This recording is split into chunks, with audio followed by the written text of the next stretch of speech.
A vintage model steamship, taking a look at an exceptionally well-made steam plant inside a very old model steamship. This superb model pond launch belongs to one of my customers, and it's been on my shelf for about 7 years, and the reason for that is I lost touch with the customer. Thankfully, I eventually found a phone number that worked, and I think it's high time that I had a look at this steamship. It's a very strange thing, this. Externally, it's a cross between being very crude and quite detailed, a very odd combination. It's time to get my vacuum out and vacuum away the spider webs, taking care not to vacuum any loose parts like the steering wheel up the vacuum cleaner. Yes, it's a strange one, is this, all the way round. The handrails are very well put together, and the small collection of metal fittings at the bow are very nice. It's very dusty, but it was very dusty when I first received it from the customer. I could use a compressed air line and blast all the dust away, but that's not good for the health. This, in my opinion, is a much better and gentler way to do it. Use a soft brush with the vacuum cleaner very close. You may be wondering what I'm going to do with this boat, and my answer to that is I'm currently not sure. It's a bit of a dog really, but in a nice way. In my opinion, a sympathetic restoration on this boat would actually devalue it. I think that cleaned up it looks okay as it is. It's got a good overall patina, and look what's inside it. A very large copper boiler and a steam engine, as well as a few parts from the deck that have found their way into the inside of the boat, like this life preserver. I think I'll put all the bits that I find into a small box, well apart from the mast that sits at the front. Not for long though, it's now on the shelf where the boat was originally sat. I don't know how the lights got into this state. They were in the bottom of the boat and they really do look a mess. On the deck is a very well made electrical switch, and I think this must have been used to switch on the lights at some time. Here's an aerial view looking down into the hull at this wonderful contraption. Look at the coupling arrangement to the propeller shafts. This steam engine is of the V-twin arrangement, but the big difference is that each cylinder drives its own crankshaft. Then the crankshafts are geared together, after which the crankshafts are then connected to the propeller shafts using these long springs. It's a bit odd really, because they're just not in line. I wonder if this was an initial mistake. Or maybe the electrical switch was used for an electric motor and batteries when the boat was first built, and the steam plant was added at a later date. I think that's what it is. I'm going to remove the boiler and have a look at the condition of it. Oddly enough, the boiler is just sat in the bottom of the boat, which is shaped to accommodate it, probably using asbestos. Once I'd released the steam unit, it just lifted out. But watch this. The boiler doesn't want to come out of the boat unless you move it so that the rivets line up with the grooves in the hull that have been cut in the sides to allow the boiler to be fitted and removed. This adds a bit more to my theory that this once was an electric boat. Not unsurprisingly, with a boat of this age, there is some asbestos present in the bottom of it, but luckily it's not very flaky, and I'm only using the vacuum cleaner to just get rid of any insects that are in there. They're not alive, they've been dead for a long time. With the boiler removed from the boat, I can have a close look at it in detail. This is very nice, a Schaefer and Budenberg pressure gauge. A very well-made 3-cock water gauge.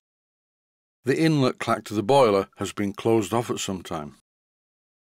Out of the flue tube, I pulled something that looked very suspiciously like a methylated spirit burner with wicks.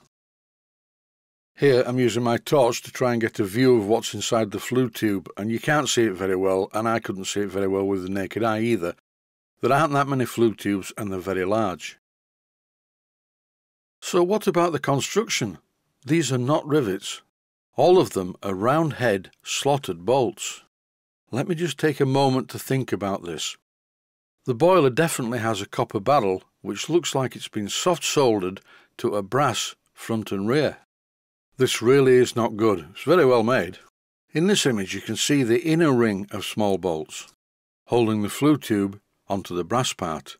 How do you make this? This must have taken quite a lot of ingenuity and skill to manufacture. I think it's time to look at the steam engine. And here it is. I just removed a couple of wood screws and it came loose. I'm putting the red box full of parts back into the boat, and here you can clearly see the very well made spirit burner. And now with all the spare bits and pieces inside the boat, I think I'll put it back on the shelf with the other parts. Time to look at the steam engine. This is a thing of wonder. In fact, I've never seen anything like this before. The design is, well, bizarre, and the workmanship is outstanding. Each cylinder has what looks like its own slide valve chest, separately driven by its own eccentric. I wondered why the engine was geared together, then I looked closely. The valve events on one of the cylinders are controlled by the crankshaft of the other one. This is a really weird design. The engineering standard is, well, I would say fairly outstanding really. It's very old, and I'm curious to see if it works, but before I run it, I'm oiling every possible moving part.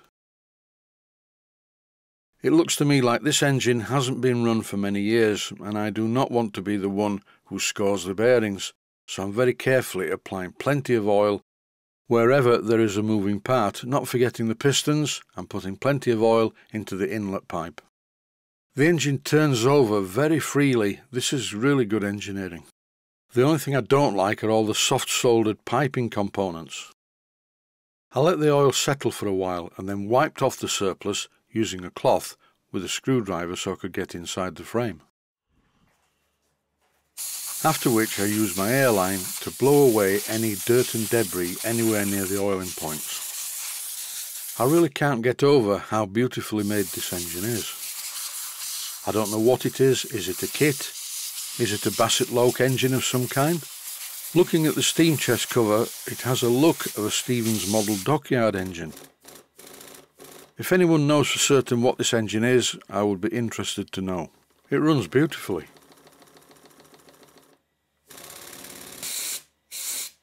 Well, it did until one of the pipes blew off.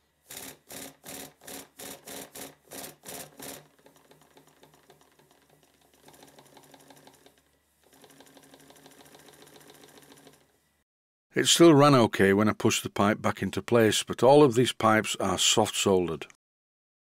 And yes, I am aware that I could repipe the engine. It's not a difficult job, but then what? I could fix the piping, but the boiler is unusable in this day and age. A copper-barrelled, soft-soldered, brass-fronted and brass-rear boiler is not an ideal thing these days. I pumped up the boiler to just £20 per square inch to see whether it was airtight, and indeed it was. I'll just take a moment to show you this. On the chimney is a whistle with a spring-loaded arm. Really nice. It doesn't work, I think it's off-centre, but I could make it work, I suppose. This is the safety valve, quite unusual by today's standards. This shaft that I'm moving up and down is spring-loaded, and you can adjust the pressure at which the safety valve blows off by turning the small knurled wheel at the top of the shaft. What's the verdict? This is a beautiful piece of kit. It's a good enough thing to just have as a static model, but I'm not prepared to work on it. I'm sure that the boiler would pass a hydraulic test, but it's made from the wrong materials and soft-soldered. The barrel is copper, and that's okay. But if I work on it and then the customer receives it back after I've worked on it, steams it, gets it wrong, and the boiler explodes, the finger would then be pointed at me. Am I a qualified boiler person? No. So it's likely to be a case of go to jail, move directly to jail, do not pass go, and do not collect £200. The engine's not so much of a problem. I could repipe this with silver-soldered piping and then everything would be okay.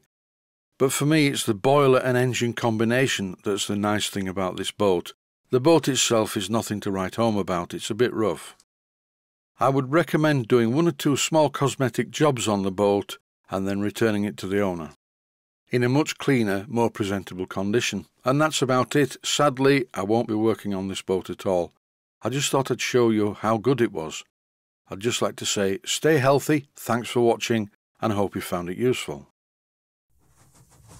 Please take the time to visit my main Steam Models website and click on the section of the website that says Video Playlists. And by doing that, you can find other videos that you may like to watch. And by using the playlists, you can actually watch the videos back to back.